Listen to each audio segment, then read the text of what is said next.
Good evening. It's Thursday, December 11th. Welcome to a new episode, not an old one, but a new episode of System Update, our live nightly show that airs every Monday through Friday, every single Monday through Friday at 7 p.m. Eastern on the dot, exclusively here on Rumble, the free speech alternative to YouTube.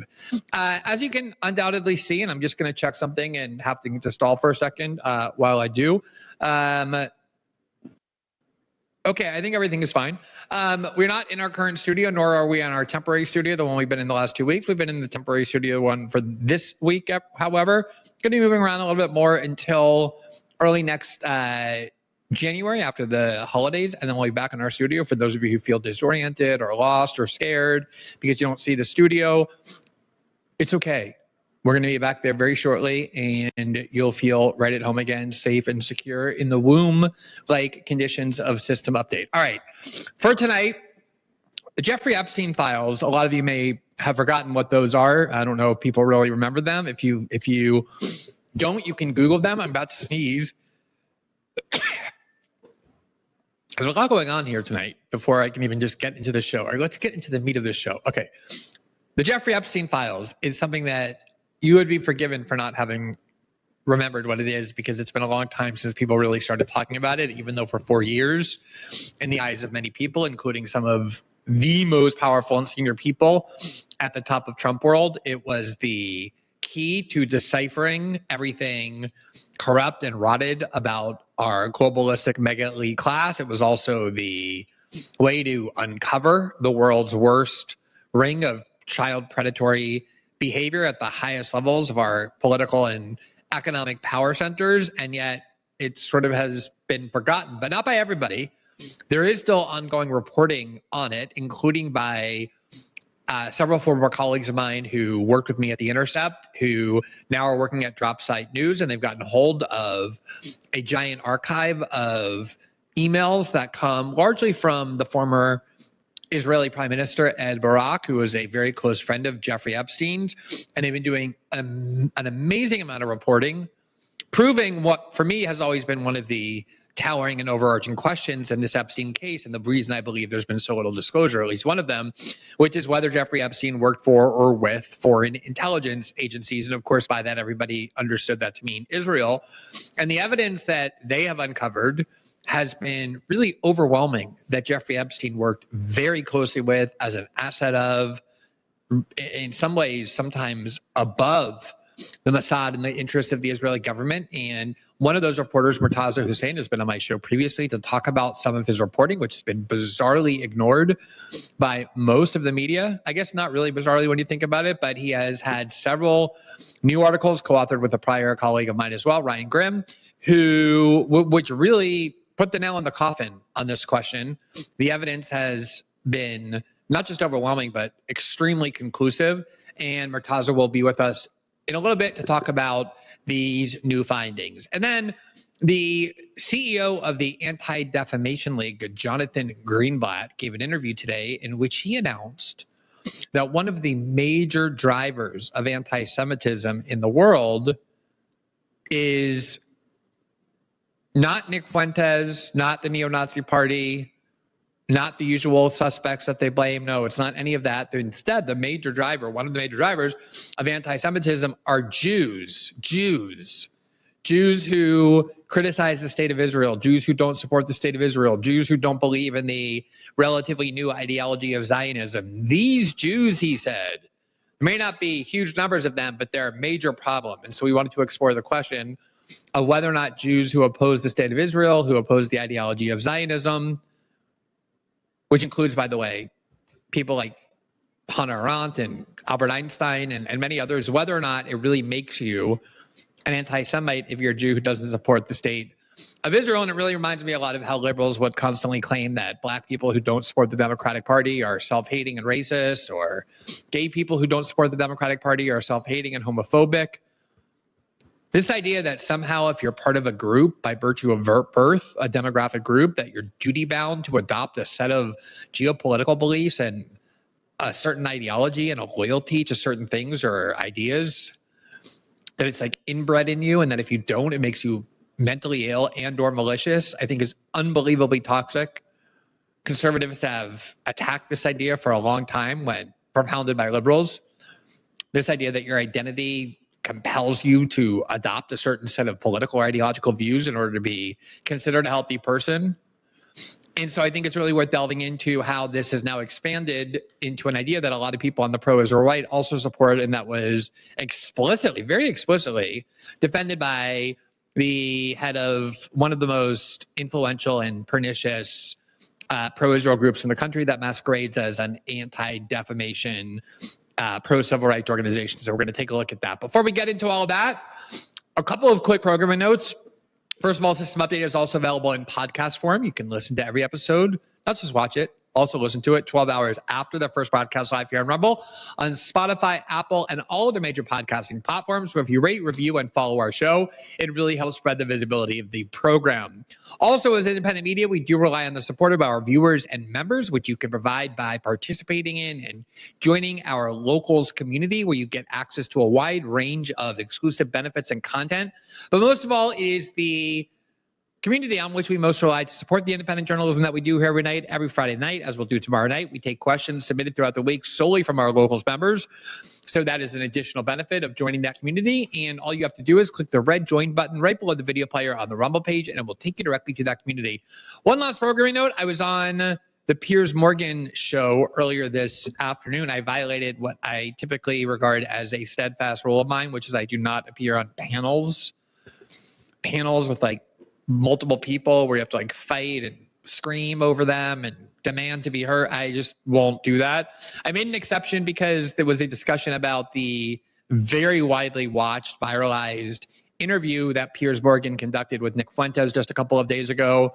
I did believe that I was going to bring some perspective and some ideas about that topic to that show that few, if any other person would bring. So I made an exception to my no panel rule, and it was actually reasonably civil. There wasn't a lot of like the clown show of monkeys throwing poop at each other for the amusement of Piers Morgan's audience. So if you have any interest in that, you can go and watch it on YouTube. It was published just a couple of hours ago. I actually did find at least the parts in which I participated to be worthwhile. I would not say that about the part where he spent 20 minutes talking to Dr. Phil.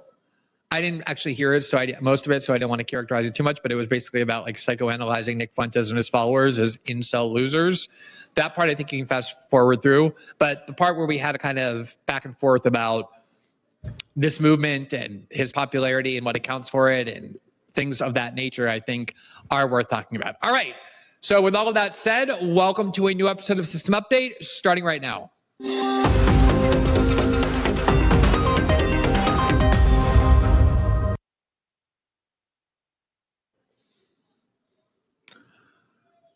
All right. There hasn't been very much talk lately about the Jeffrey Epstein files. Donald Trump aggressively spent months trying to block it. Members of Congress then tried to override that, but with a bill that, although masquerading as a transparency bill, really allowed the government so many exceptions to withhold information that it was really almost more of a deceit. Our friend Michael Tracy did a good job of showing that, as did several other people. So there's really no real full transparency of the Epstein files coming, even though that was promised by J.D. Vance and Donald Trump Jr. and Kash Patel and Dan Bongino and so many other of the most prominent people in Trump world, because Trump has now decided that this is all a hoax and irrelevant, even though it was for 4 years presented as the most pressing matter. The questions in which I have always been most interested in whenever I talked about the Epstein file, this is one of the things I most emphasized, is what was the relationship between Jeffrey Epstein and any foreign intelligence agency? Was he working with them as an arm of them? Did he provide information to them? Were they spying on him? Did they obtain the information about all these people who were visiting him in the middle of these sexually compromising situations? And of course, the leading suspect was Israel, not because it's what Israel does, even though that is true, but because it was obvious that Jeffrey Epstein had overt ties to Israel. One of Jeffrey Epstein's best friends is the former defense minister and prime minister of Israel, Ehud Barak. But he was also in Israel constantly. When he was originally charged in 2008 in West Palm Beach with those crimes, while the investigation was pending, while his charges were pending, he ran off to Israel and spent a good amount of time there. And there's a lot of reporting in mainstream outlets that Jewish Americans who are charged with crimes of pedophilia are able to seek refuge and find refuge in Israel based on the law of return that says Jews can go from anywhere in the world back to Israel, and Israel won't extradite them. So I think that was one of the pressure points on the prosecutors. Is like, look, he's not even in the United States. He's wealthy enough to stay in Israel forever.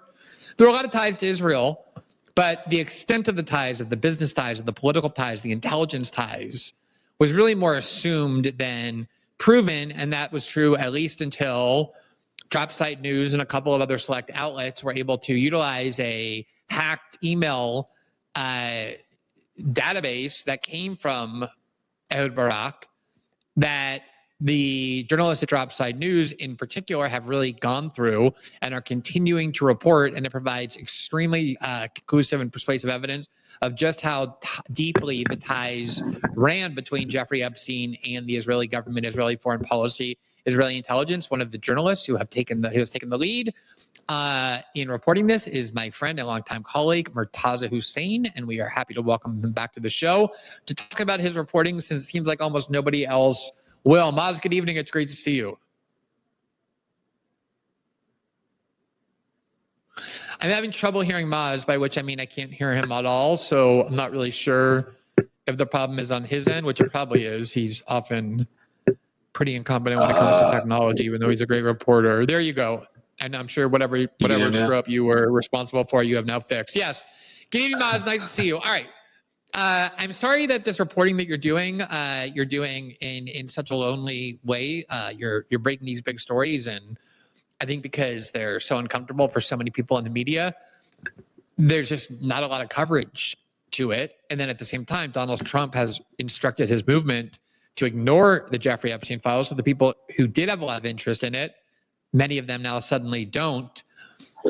I've had this experience before as a journalist where you're breaking stories that you know are important, but for a lot of political reasons, for a lot of other reasons, people just don't want to pay attention to them. The corporate media is incentivized not to cover them because they didn't break them, because of professional jealousy, or because it's a topic they are uncomfortable with, as is the case for you. Before we get into some of the specifics, just talk about what this experience has been like of working on this story that for so long everybody said was the most important story, breaking major parts of it and having almost nobody, certainly in corporate media, even talk about it. Sure, yeah. And thanks to you, Glenn, for paying attention to it, because as you mentioned, there's been a, I won't say calculated, but perhaps calculated attempt to, ignore it or to, not pay attention to it in some way that suppresses it. But, anyways, we started reporting these documents a few months ago. And, this is not privileged information. For those who haven't read the stories, they're based on a couple of sets of leaked emails from Epstein himself, but also former Israeli Prime Minister Ehud Barak, who, Glenn, as you mentioned, he was a very, very close friend and associate of Epstein during his life. And they're posted on a website called Distributed Denial Secrets, which is kind of like a successor website to WikiLeaks. And they've been there for some time. So we've been reporting based on that archive and then corroborating some of that archive with the bits and pieces that the Epstein estate has released through this process with the government, disclosure of the so-called Epstein files. So that's kind of what we've been reporting on. So it's not something we have that others don't have. They could report on it. They're just choosing not to. But I did think that after the first few stories we did, where we reported on Epstein's ties or his involvement in negotiating a security deal in Mongolia for Israel, doing another deal like that with Cote d'Ivoire, including doing talks during the time when Barak was still formerly defense minister. He helped organize a back-channel negotiation during the Syrian civil war between the Israeli government and the Russian government to find and negotiate solution to the removal of Syrian President Bashar Assad. He also had an Israeli spy, a very lifelong Israeli intelligence operative, a senior operative for military intelligence, who lived at his house in New York for extended times, as per his own schedules and his emails as well, too, while wiring him money. So, this huge drumbeat of stories, I figured at some point it would trigger these institutions and force them to look into this, to devote resources to this, to cover it. To date, that has not happened. And, I will say Dropsite, I think we punch above our weight, but it's only like 7 or 8 of us. And we operate on Substack. with small donations. We're all professionals, but we're not a huge team. It's not the New York Times and the Washington Post. We can't devote millions of dollars to digging up things and so forth. We're operating what we have. And we're the only ones, as he said, doing the reporting. And it is somewhat complex. You do need to put together the timelines and the emails and so forth, but certainly not insurmountable for a major institution. So it's interesting. And I will say one thing, that throughout the time we've been reporting the story, the New York Times and others have been covering Epstein. But they've been covering things that we already know about, his involvement in sex abuse in the early 2000s in Florida, talking about things that are already public knowledge ad nauseum, and doing these kind of nothing burger stories effectively. Some of the stories have been okay, and the Wall Street Journal and others have revealed some things which are interesting. But a lot of the reporting has been so inconsequential, and it gives an appearance that they're covering this important subject. Because they're devoting resources to it, there's almost a daily drumbeat of op-eds or whatever about Epstein. But no one is going a step further to talk about what I think is at this point more consequential, which is his role in global politics, his ties to foreign countries and foreign intelligence agencies, including, in Israel, Russia, England, and in the US and other parts of the world. And that's what our reporting has been about, and it's going to continue to be about in the weeks and months to come. Yeah, I don't think there's any doubt that one of the reasons why the corporate media is avoiding this part, and you're right, they've done a lot of reporting on things people already know about, almost designed to almost obfuscate how deep this really went, in the sense that, it'll go into extreme detail about all the different victims of Jeffrey Epstein, really nailing down the fact that he himself was a serial sex abuser, which A, everybody already knows, and B, really doesn't matter since he's dead. And the implications of the story that made it important have always been who else was involved and to what extent, and where did he get his money from and things like that. There's been some reporting on that, but I do think a big part of it is the fact that ties to Israeli intelligence or involvement in U.S. foreign policy always are kind of the third rail for American corporate media. Like, that is just too explosive to talk about Jeffrey Epstein and his ties to Israeli foreign policy apparatus. But I do want to, before we get into the specifics of the most recent stories, I just want to drill down a little bit more on this media angle. A lot of people don't remember this. I was reporting on WikiLeaks like almost from the very beginning. I remember the first time I ever read about WikiLeaks. It was like one of their very first leaks, like way before the Iraq and Afghanistan war logs that put them on the map. And at the time, the method they would use was they would receive information from some source inside an institution that would give it to them, or someone who hacked information would give it to them, and they would put it on their website. A very different model than they ended up using once everybody knew who WikiLeaks was, where they would partner with media outlets that they chose, or they would publish it themselves in like a very dramatic way. At the beginning, they were doing what this other site was doing that you've been using, which is they would get something and they would just put it up on the internet for everybody. Anyone could see it. It wasn't a scoop. It was just there for journalists to go and look at and report on. And one of the things they quickly discovered, and it's the reason why they abandoned this, is there's this kind of mindset in journalism that if something's not exclusive to you, if you're not the only one who has a story, if anybody can just go to this website and see these materials, then it's really not worth your time to report it, because you're not really going to get credit for it. You're not going to be the one who breaks the story. And that was the reason why WikiLeaks realized that no matter how important the materials are that they just throw up on the internet, they're not going to have any attention paid to them unless they give media outlets this material, access to it on an exclusive basis, or WikiLeaks itself treats it that way. Do you think that, the materials that you're using, as you say, are not secret? It's not like only you have them. I think you have some that might be exclusive to you, but the bulk of the material you've been using to doing this reporting is right there on the site. I've gone there to that site. Everyone can go on that site. That's where the dump is of the hacked emails they got from Barack. Is that part of why you think the corporate media just isn't interested, because it's just not theirs? I think that's part of it. I think that there's a sense that it does have that dynamic you're referring to, whereby if one were to single out a particular reporter and give them a scoop and sell them on it a little bit, it can pique their interest a bit more. And Glenn, as you know, there's like this weird clubby sort of culture in journalism, which you also experienced during the Snowden times, and I witnessed as well too, that they have like a certain cultural, characteristics that they'll ignore certain things which are newsworthy because of personalistic reasons like this, or careeristic reasons. That is a thing which exists. Having said that, I think in this case it's a little weird, because we've been told for so long, and they actually got the public to buy into this, that the Epstein files and Epstein's activities were an issue of primary and overriding public interest. And I think there's good reason to feel that as well, too. So in such a circumstance, one would imagine that would override, any sort of sense that it should have given me as a leak first, or it's already out there and so forth, because there's a great hunger for this information. Even the federal government shutdown was seemingly prolonged to prevent people from learning more about this. So I do kind of suspect that a lot of the reason in this case is actually political, because even if this information were publicly on a site like a DDoS, and if you change some variables here and you said that, and it wasn't an Israeli intelligence officer living in Epstein's house, it was actually an FSB officer, I have to imagine that a lot of political figures would be pushing for more scrutiny of that.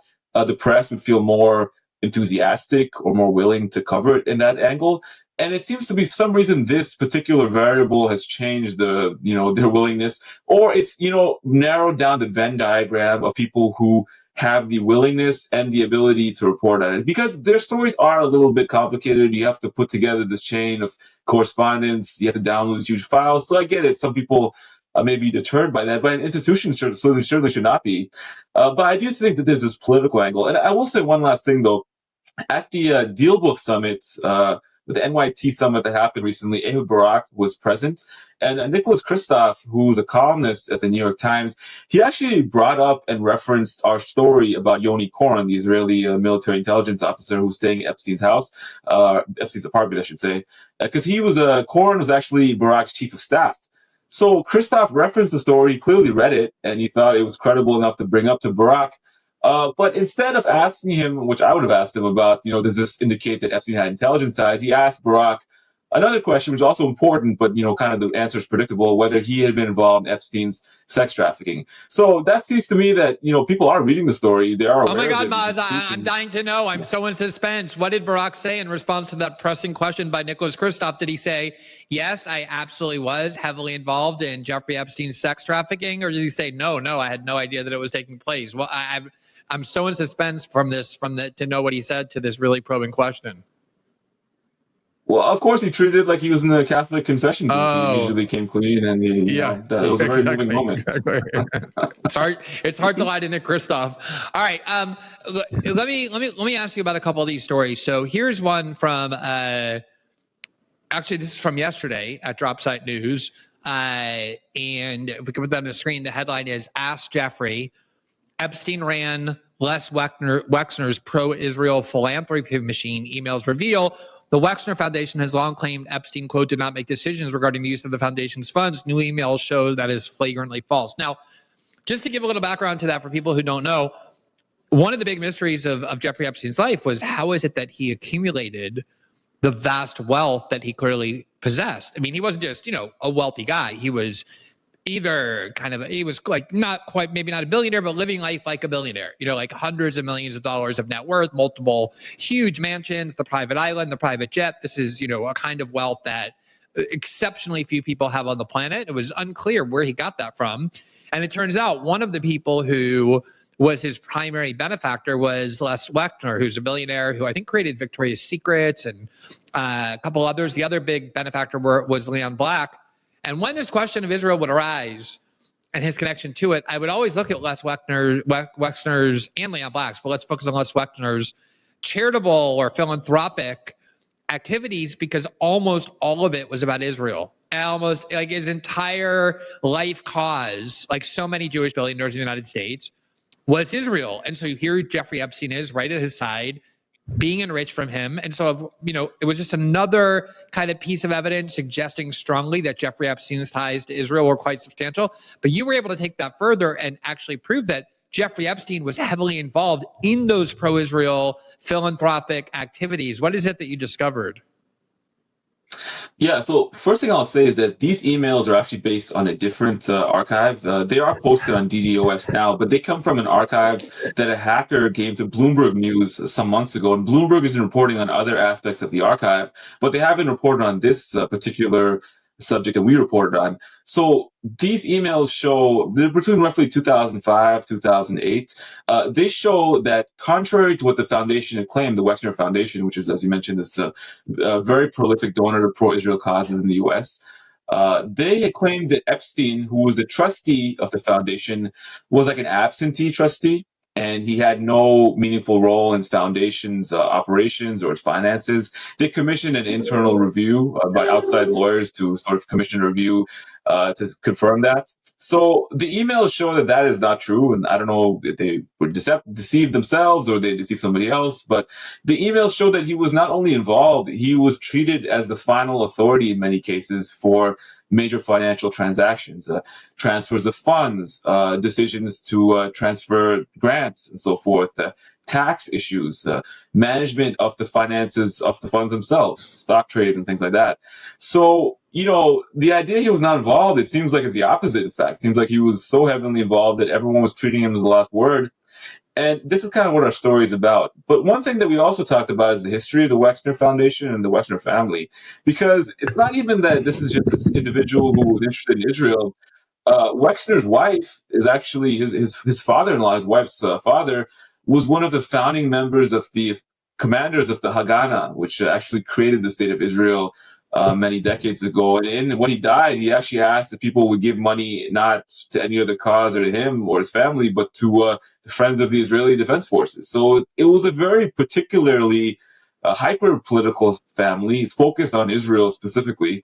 And that was kind of what the foundation is for. And the foundation, you know, I'll say very briefly, did a lot of things. They gave $128 million just in the 15-year period to Israeli causes in America. They would fund these very lucrative scholarships for Israeli public officials to come stay at Harvard and study at Harvard and be immersed in Harvard. And that went on for a very long time until the October 7, 2003 terrorist attacks of Hamas and the subsequent Israeli invasion of the Gaza Strip. And then they pulled it out because they thought that Harvard had not cracked down hard enough on people protesting the subsequent genocide in Gaza. So that continued for a long time, though. It really shaped Harvard and really shaped a lot of American institutions. It also made Epstein himself very powerful at Harvard because he had an office there. He had a lot of power at Harvard, and it was through his stewardship of not just the Wexner fortune, but the Wexner Foundation itself. So that's kind of what our story is talking about, and it's something which no one else has really discussed, but it's really clear as day in his own private communications. All right, let me ask you about one of those stories before we have to let you go, which is one involving Alan Dershowitz. And specifically, people know that Alan Dershowitz was Jeffrey Epstein's lawyer. And one of the guests that we have most frequently on our show and is among the most popular guests we have is the University of Chicago International Relations professor, John Mearsheimer. And as everybody knows who watches this show, Mearsheimer wrote a book in 2007. It was part of a 2006 essay he originally published, co-authored with Harvard professor Stephen Wald, called The Israel Lobby. And it was really the first serious scholarly effort to document the completely outsized power that the pro-Israel lobby has in the United States. It broke down all of its component parts, its tactics. It analyzed why our captivity to Israel is not only not in our interest, but undermines our interest.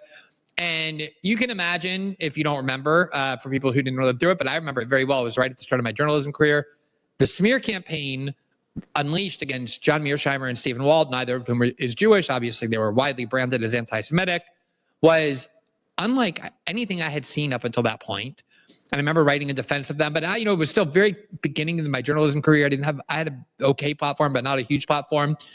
And you discovered that actually Jeffrey Epstein played a role in that campaign, just as a way of kind of illustrating yet again how heavily enmeshed he was in the pro-Israel lobby and Israel's management and global affairs of its reputation. What is it that you found about this? Yeah, so in that same cache of emails from his Yahoo account, you can see that Epstein was not only communicating with people connected to Harvard, he had a very close relationship with someone who was his lawyer, of course, Alan Dershowitz. And in between discussions, or really at the same time as discussions that they were having about how to impugn the reputations of the underage accusers against Epstein for his sex crimes, they were discussing what at the time was a paper published by Walton Mearsheimer about the Israel lobby. And that paper was the basis of a subsequent book. But they were discussing a paper that Dershowitz was writing to attack Mearsheimer and Wald. And the paper that Dershowitz wrote, the rebuttal, it made a really incendiary claims about them. It referred to them as anti-Semitic, but not just that. Like they were reviving the modern version of the protocols of the Elder of Zion.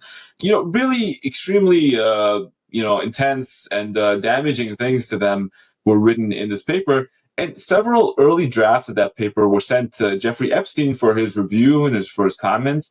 And after its publication, Dershowitz's assistant, according to correspondence, also asked Epstein to help share the paper more broadly in the social networks. Now, it's a few communications, but the thing is, you have to understand the context of who Epstein was at Harvard at this time. Because due to his stewardship of the Wexner Foundation funds and the tremendous millions of dollars that they brought into Harvard, he was someone who was extremely important inside the Harvard community. He was a shot caller in Harvard.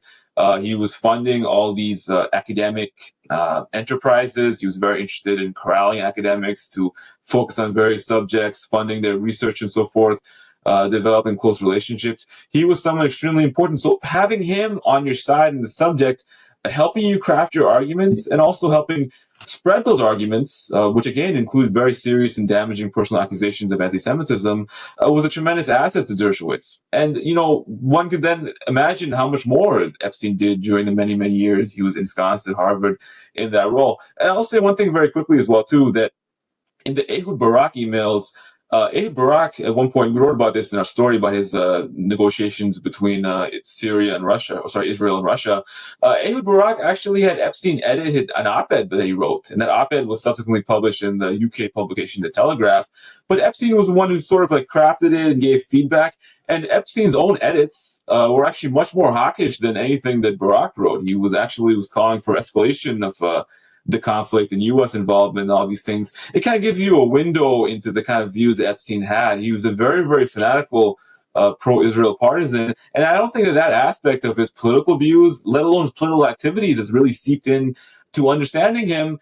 While we've had this other deluge of information of things we already know about him, including his sexual abuses and other personal characteristics, but he was very, very committed in a very intimate and natural way to the defense and promotion of the state of Israel and its interests, and that shines through in his personal communications.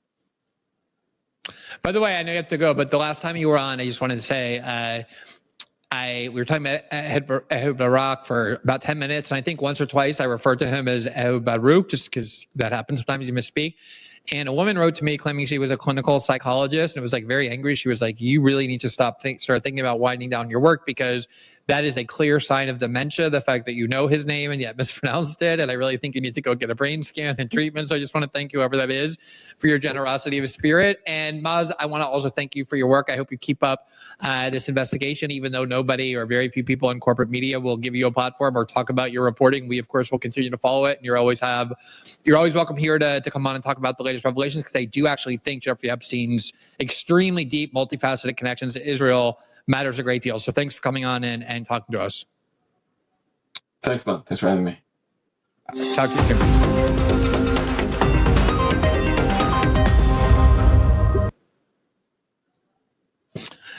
Let me start with a simple idea that is rarely acknowledged out loud, because you have to be very brave to acknowledge this out loud, and a lot of people just simply aren't.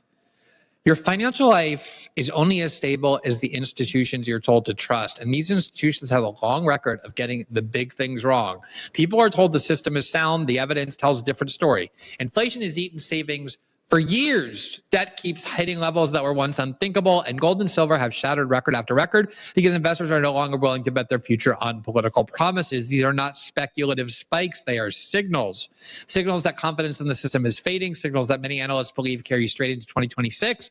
So the question becomes obvious. If the institutions with the most access and the most information are diversifying into real assets that cannot be printed or controlled, why should ordinary savers be the only ones left exposed? Golden Crest Metals created a clear, straightforward guide that shows how to add physical gold and silver to an IRA or 401k tax and penalty-free. No fear, no hype, just information that puts the choice back in your hands instead of the hands of centralized financial power. You can request it by calling 888-614-7120 or visit goldencrestmetals.com. Again, 888-614-7120. In times like this, the independent decision-making is not optimal. It is essential. One last time, 888-614-7120 or visit goldencrestmetals.com to get your free, no obligation info guide.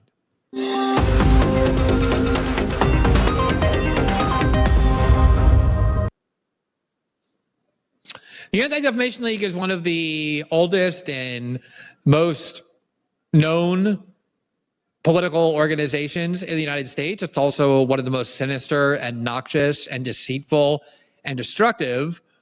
It masquerades as a civil rights organization, and at one time, maybe it even had a reasonably plausible claim to be that. But certainly over the last 30 years, and especially in the last 5 years, it has become nothing more than a very obvious, blatant pro-Israel organization that doesn't care at all about anti-Semitism, not in the slightest.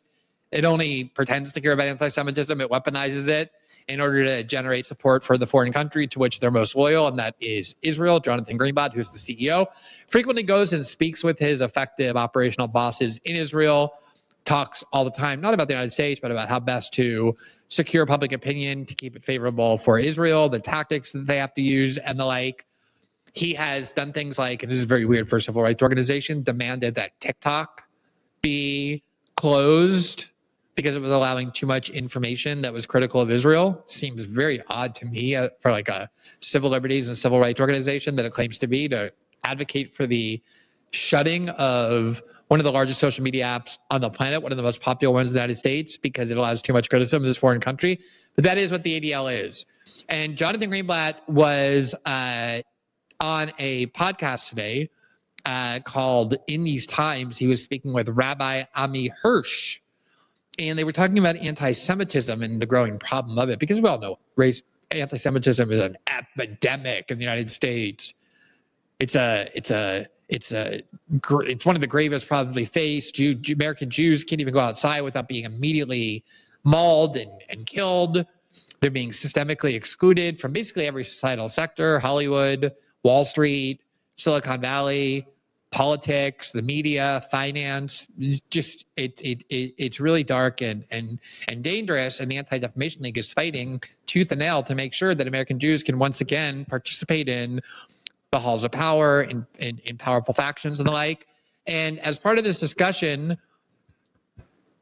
Jonathan Greenblatt said that one of the biggest problems for anti-Semitism, driving anti-Semitism, are Jews with the wrong ideas. Here's what he said. We have people on the far left justifying like a biblical catastrophe or cataclysm like October the 7th, literally justifying it, literally describing some of the perpetrators who were caught and captured as hostages, which is so profane, I hesitate to even say it out loud. It's just so disgraceful and amoral. But the reality is there are segments of the far left which have been consumed by this anti-Zionist ideology. Now, we've talked on your show before, and I'm pretty out there saying anti-Zionism is anti-Semitism, because it is. I also think the sky is blue. I also think that the world is not flat. I mean, anti-Zionism is simply the latest way that anti-Jewish hate is normalized and legitimized with a pseudo-scientific or pseudo-political veneer. But if you look at the tropes, and if you listen to the words and you see them for who they are, like the rabid anti-Zionist is just an anti-Semite by any other name. By the way, even if they come from our Jewish community, we need to recognize that as well. There's always the tropes. It's not what people are saying. It's not about whether it's true or false. It's the trope. I also found it very odd that he emphasized this anti-Semitism coming from what he calls the far left, when there's a huge amount of anti-Zionism and anti-Israel sentiment on the right as well. In fact, it's always kind of been on the left, but it seems to be more on increasing more on the right. But I guess that's neither here nor there. Perhaps the Jewish critics of Israel tend to be more on the left. And one of the things that, first of all, there's a lot to say here, but one of the points he made was that, and this was one of the only specifics he gave, was that he said there are people who call the terrorists that Israel captured, quote unquote, hostages. And this is evil and satanic and anti-Semitic. Now, I'm one of the people who has questioned the use of the word hostages and the selective way that it's been used in this Israel-Gaza conflict. Like, I find it absolutely deceitful and propagandistic that Israeli soldiers who were wearing the IDF uniform in active combat on October 7th, who were captured by the enemy, which was Hamas, are called hostages? Since when do we call captured soldiers on a battlefield in active duty fighting hostages? I've never heard that term be applied to soldiers at war before, except if they're Israeli, apparently. Remember, there was so much hullabaloo made about the fact that Trump rescued the last American hostage who was alive in Hamas. His name was Eden Alexander. As it turned out, it's not actually just American, he's Israeli American. And the reason why he was in Israel was because he moved to Israel and he enlisted not in the American army, but in the Israeli army. And the way he became a hostage in Gaza was that he was in a tank of the IDF fighting that day on October 7th against the enemy forces. And then one of the most bizarre and amazing propagandistic terms I think I've ever seen, when Eden Alexander was released, the New York Times said he was kidnapped from his tank. Kidnapped from his tank. Usually people are kidnapped from like civilian places, like musical festivals or their homes. But when it's an Israeli soldier, they can be kidnapped anywhere, including from their tank. He was in a tank fighting, and the tank got captured and they took him. He was called a hostage, not like a prisoner of war. So there was that part of it. Obviously, the hostages, the Israeli civilians who were taken, those were hostages. I don't have any problem with that word at all. But it was always bizarre that there was no distinction made between the civilians and the soldiers in Gaza who were Israeli. They were all victimized hostages, innocent hostages. Meanwhile, on the other side, Israel does hold thousands of Palestinian hostages. And this is a point I've made as well. Nobody says that if you were part of Hamas and you breached the Israeli border as part of the attack on October 7th and you were captured, that you're a hostage. That's a complete straw man. Nobody has ever said that. Jonathan Greenblatt has to lie about that as a way of saying, oh, look at how crazy and hateful these anti-Semitic Jews are, that they even call Hamas fighters hostages. It's a total lie. It's a total invention. The hostages that people like me refer to in Israel's custody are Palestinians who are just swept off the street from the West Bank and Gaza, primarily the West Bank, actually, but over the last 2 years, Gaza as well. They're not charged with any crimes. They don't go before a judge. There's no evidence presented of their guilt because they're not even charged with the crime. And they're just imprisoned in what's called administrative detention, technically for 6 months, but really indefinitely, because at the end of the 6 months, you just take them before a judge. The military asks the judge to extend it. The judge always does. And these people are kept in the most horrific conditions. Some of them die of hunger. Like, oh, Israel would never starve anyone to death. Israel is starving to death people who are in their prisons. They die of dehydration. If you compare how the Israeli hostages or Israeli soldiers released from Gaza looked upon their release, with the exception of a couple of them who did suffer starvation because Israel cut off all food in Gaza. But for the most part, if you compare how they look to the skeletons and the completely psychologically broken, scabies-ridden people coming out of these Israeli dungeons, it tells the whole story. So yes, there are Palestinian hostages in Israeli custody. There are thousands of them. They're raped. They're abused in every conceivable way, and often they die in Israeli custody, even teenagers. But I think the bigger point here is that there's this sense that people like the ADL are trying to propagate, that if you are born Jewish, if you're Jewish, and under Talmudic law, you're Jewish automatically if you're born to a Jewish mother, no matter what your religion. This is what makes Judaism different from other religions. Christianity is not an ethnicity. Christianity denotes someone who believes in the defining tenets of Christianity. You accept Jesus Christ as the Son of God, that he died on the cross to absolve your sins, that he was resurrected, these kind of beliefs. If you don't believe in any of that, you're not Christian. If you do believe in any of that, you are Christian. Judaism is different.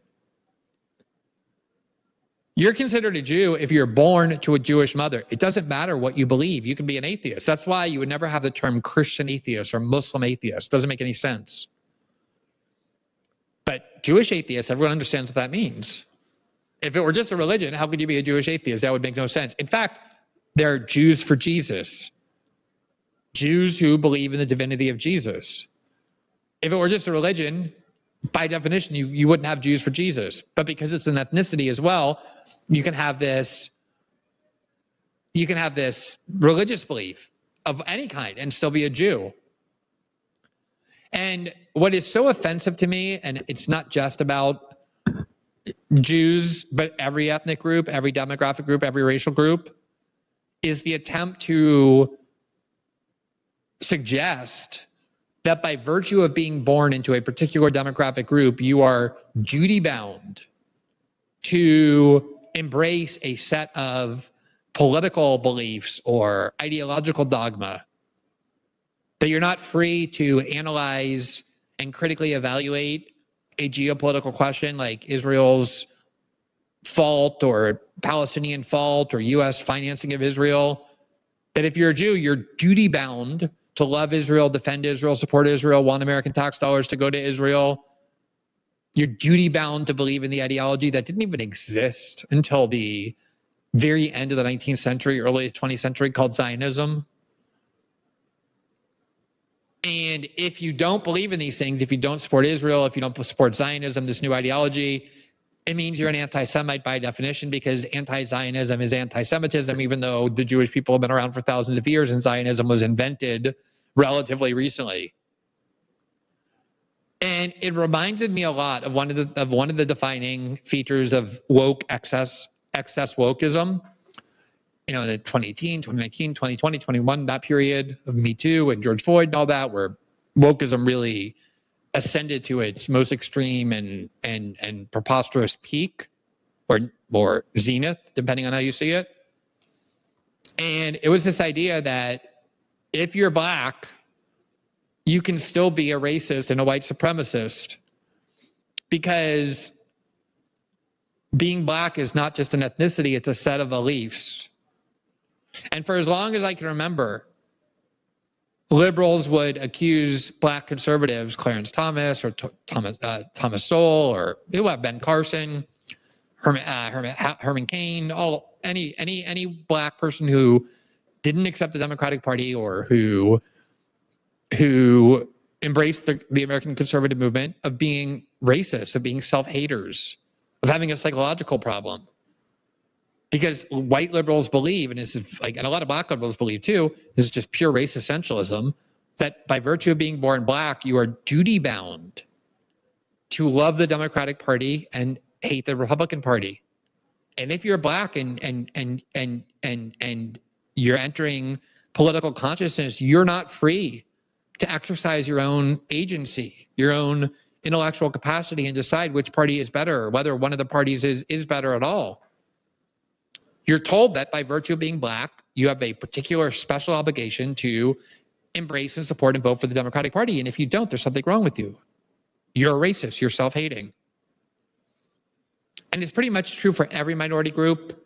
Gay conservatives are constantly told that if they support conservatism or the Republican Party, it means they are homophobic, and with internalized homophobia, they're self-hating. And you ask any member of a minority group who supports the Republican Party where they have heard the most virulent racism or bigotry or whatever, and they'll always tell you it's from white liberals who are enraged that they don't support the Democratic Party and think there's something wrong with them because of it. And one of the reasons why I always found that so offensive is because the thing we have as human beings that I think is most valuable is our capacity and our freedom to critically evaluate ideas and arrive at our own conclusions. And I always found the notion that if you're Jewish or black or female or gay or whatever, that other people have already predetermined for you what your mandated belief system is. And so because I'm Jewish or someone is Jewish, we don't have the same right as everybody else to look at the Israeli treatment of the Palestinians and make up our own minds about whether it's appropriate or justified or criminal and atrocious. Or if we're Jewish, we have to elevate Judaism as our principal overarching identity, even above our Americanism or anything else, and decide that we think American taxpayers, including ones who aren't Jewish, should be forced to subsidize this country on the other side of the world. And if you don't think that, you're going to stand accused of being anti-Semitic, that you hate Jews because you don't support Israel.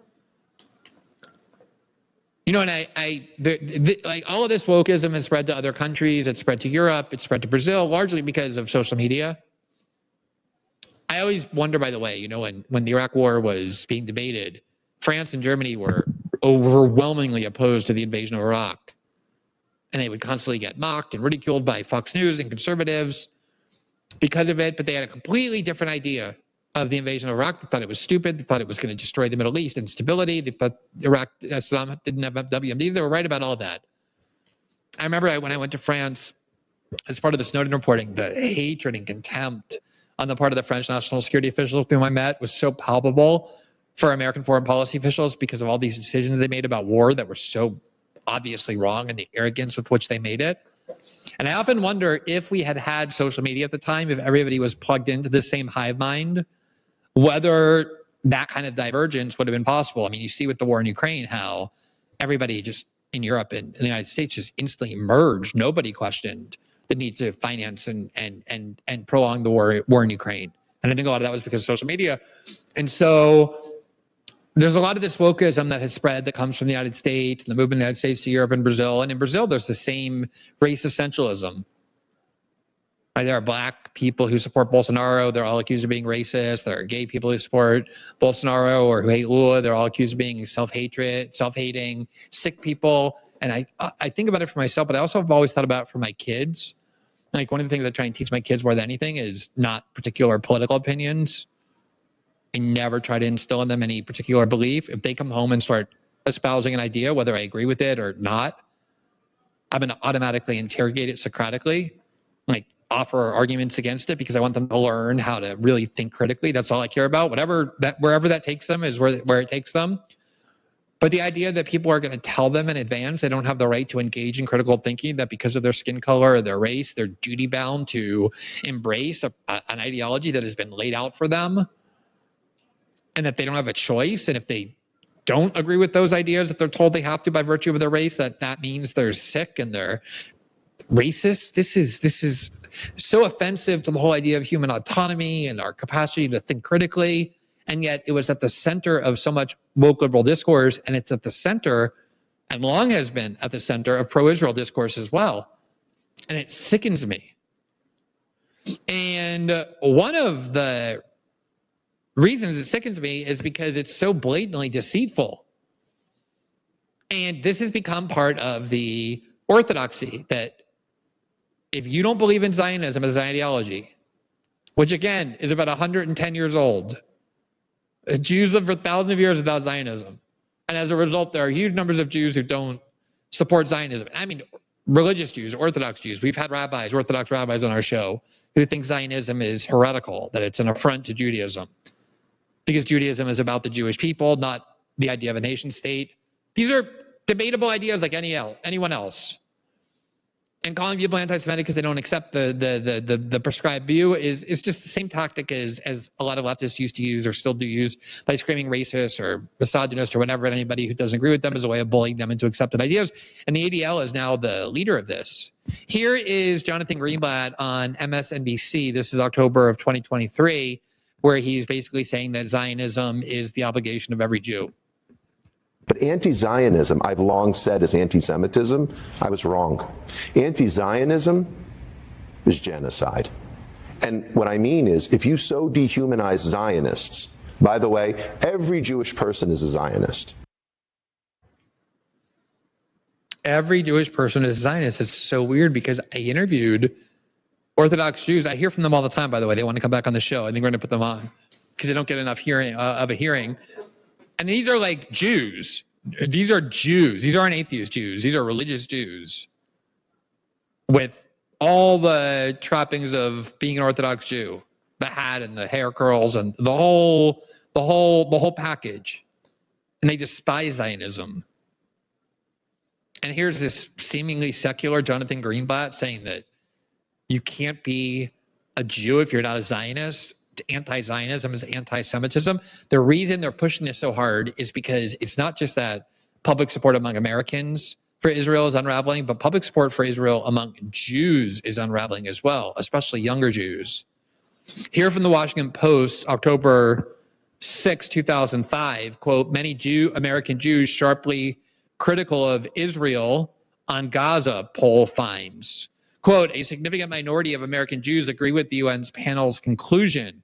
In the poll, respondents were told that the UN defines genocide as, quote, acts committed with the intent to destroy in whole or in part a national, ethnic, religious, or racial group. Asked whether they thought Israel had committed genocide in Gaza, 39% of Jews said yes, 51% no, and 10% had no opinion. If almost 40% of American Jews are saying that Israel committed genocide, it's not that hard to see why people like Jonathan Greenblatt and the ADL are in a panic mode. Here from Pew Research in April of 2024, and all of these trends have gotten much worse over the last year, U.S. Jews 18 to 34 are divided over whether Israel's response to Hamas' October 7th attack is acceptable. 42% of Jews between the ages of 18 and 34 believe Israel's response to October 7th is, quote, unacceptable. And this was just 6 months after the October 7th attack, not like 2 years later when huge numbers of people are horrified by what Israel has done, including huge numbers of Jews. As we pointed out many times, the student protest encampments that were widely vilified as being anti-Semitic were often organized by Jews, led by Jews, composed of Jews. We interviewed some of the Jewish leaders and Muslim leaders of these camps. The one in Colombia, which was among the most controversial, had so many Jewish students in the encampment that every Friday night they had Shabbat dinner, which everybody attended inside the encampment. All the Jew haters were having Shabbat dinner. Here's one of the anti-Zionist Orthodox rabbis we interviewed. His name is Israel David Weiss. We had him on the show in June of 2024. And here's what he said about Jews and Zionism. The ones who are the personification of anti-Semitism is Zionism and their state. In fact, the new edition of the dictionaries should have the definition of anti-Semitism, Zionism, and the state of Israel. They've caused a hate of Jews, an exacerbation of anti-Semitism, a view of Jews as inhumane, committing genocide. It is all purely the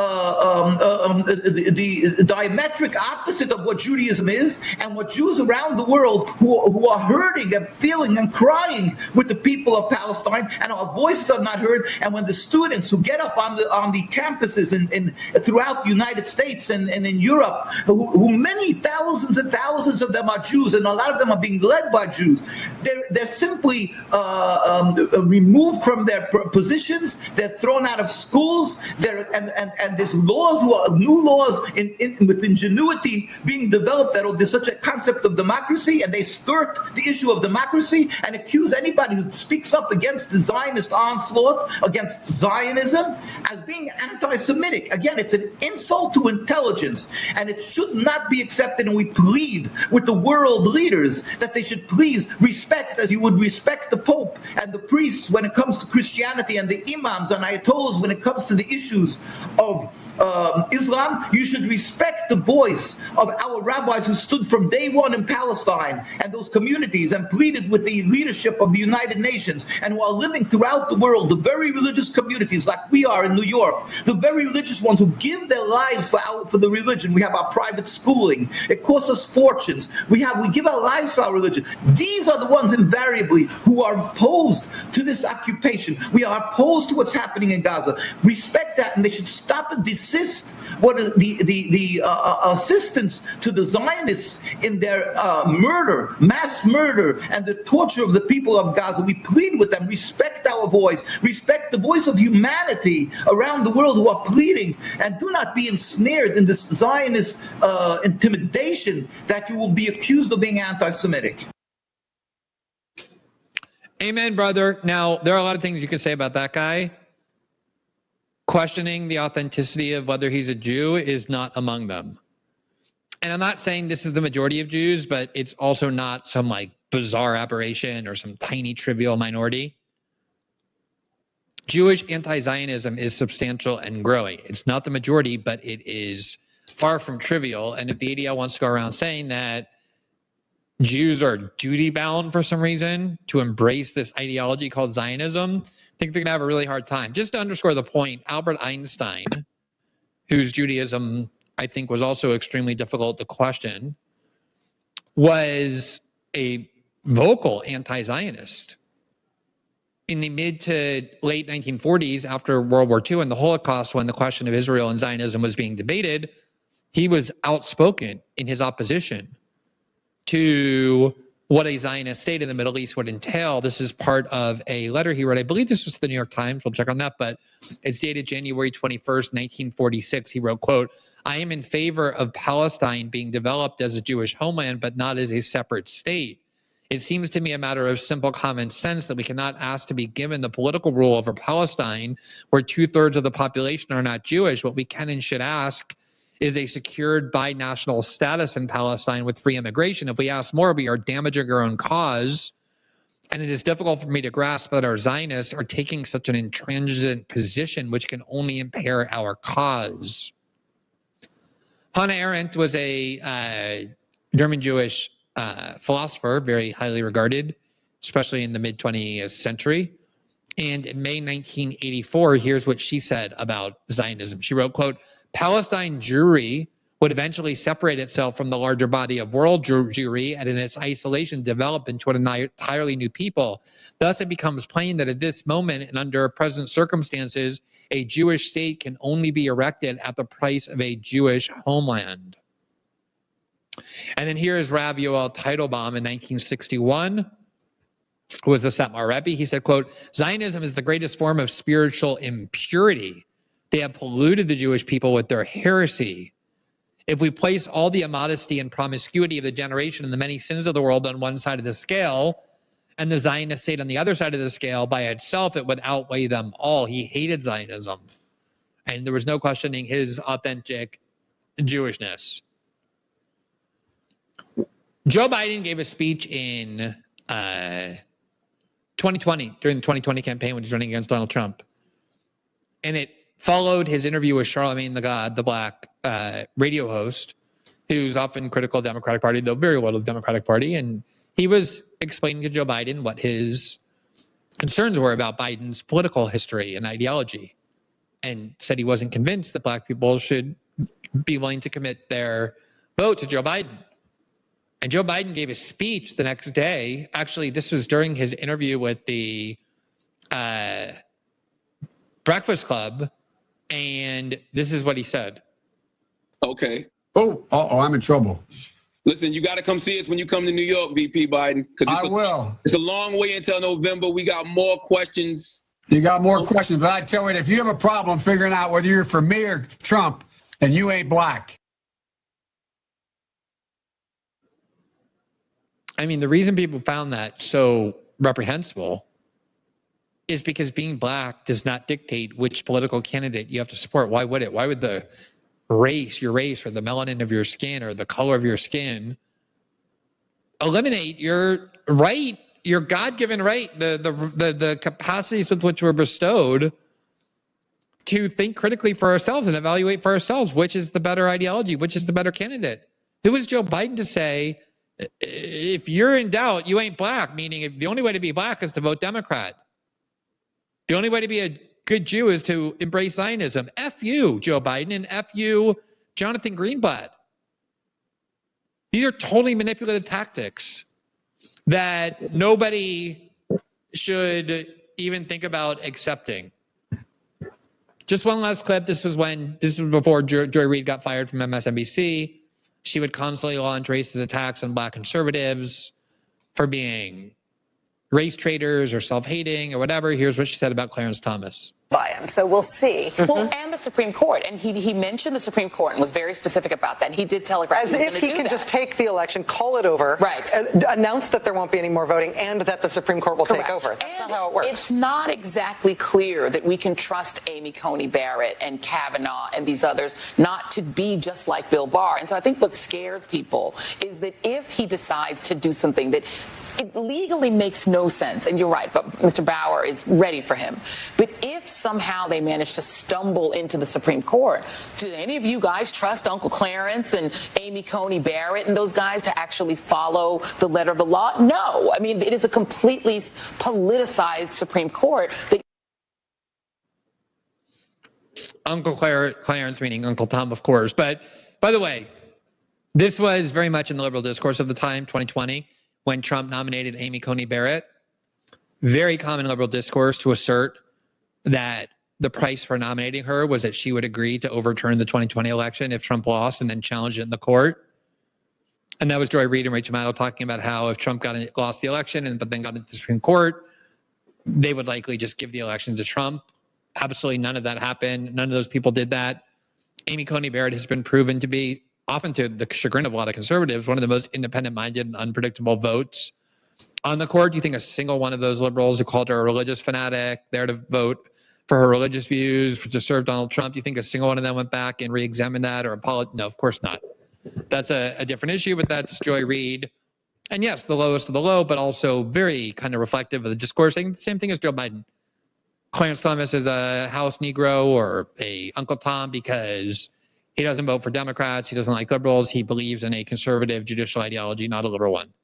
Just the most anti-intellectual, bullying, manipulative, race reductionist mentality possible. And Jonathan Greenblatt is spouting it because he's watching huge numbers of Jews migrate from support to Israel to contempt for Israel.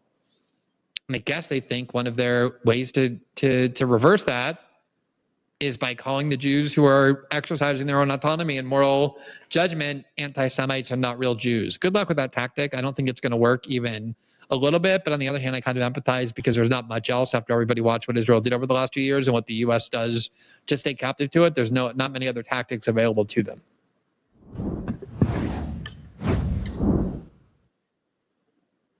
All right, so that concludes our show for this evening. As a reminder, System Update is also available in podcast form. You can listen to every episode 12 hours after the first broadcast live here at Rumble, and you can listen on Spotify, Apple, and all their major podcasting platforms.